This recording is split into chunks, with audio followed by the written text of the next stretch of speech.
ရလောက်လေခေါ်ယူရမှာပေါ့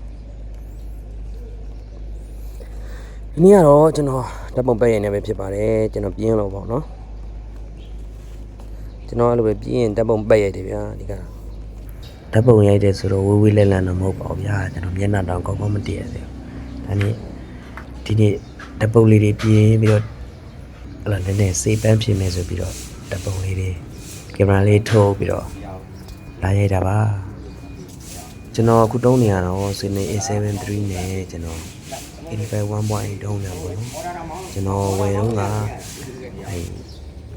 ဒီ85 1.8 ပဲရှိတာဗျာကျွန်တော်ဝယ်တဲ့ဆန်အဲ့ဒါနဲ့ကျွန်တော်လည်း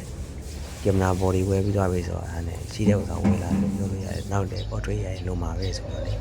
ပေမဲ့ကျွန်တော်အခုလမ်းတစ်လုံး test ဝယ်မယ်လို့စဉ်းစားနေပါတော့တမ်မရွန်နဲ့28 95ဝယ်ရမလားဒါမှမဟုတ်လို့ရှိရင်ဆိုနီနဲ့24 105ဝယ်ရမလားပေါ့နော်စဉ်းစားနေဒါပေမဲ့ကျွန်တော်ကနည်းနည်းအားတာလာတမ်မရွန်28 95 up to အဲ့ကိုဝယ်မယ်လို့စဉ်းစားထားပါတယ်ဘော်ရာတို့အနေနဲ့ရောဘယ်ဟာကပို့ပြီးတော့အဆင်ပြေလဲပေါ့နော်တုံးနေရတုံးပူတာရှိလားတုံးနေလားပေါ့နော်ကြံကြံလေးပြီးခဲ့ပါဦးဒီတေးလေးနဲ့ကိုလွတ်ပွားတာ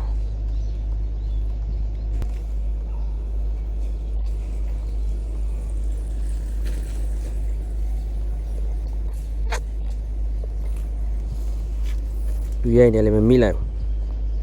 လူထိုင်နေရလေးပဲကြော်ဒီနားလေးမှာထိုင်နေဆိုတော့တော်တော်လှမ်း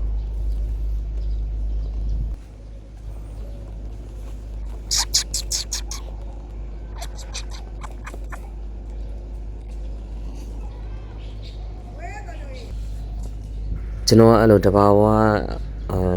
ရှူကင်းနေတော့ street ပုံနေတော့ရဲရတာကြိုက်တယ်ဗျာဒါပေမဲ့ကင်မရာနဲ့ကျတော့လမ်းပေါ်မှာရဲရတာအနေများလို့တိတ်တော့ဖုန်းနဲ့ပဲရဲဖြစ်တာများတယ်မိုးလေးကနည်းနည်းကြတော့ထိတစ်ဖက်ကင်မရာတစ်ဖက်ဆိုရဲရတာတိတ်တော့မကောင်းဘူးပေါ့ဗျာဒါပေမဲ့ပုံလေးတွေတင်ကကြရင်အားပေးပါဦးနော်ကျေးဇူးပါ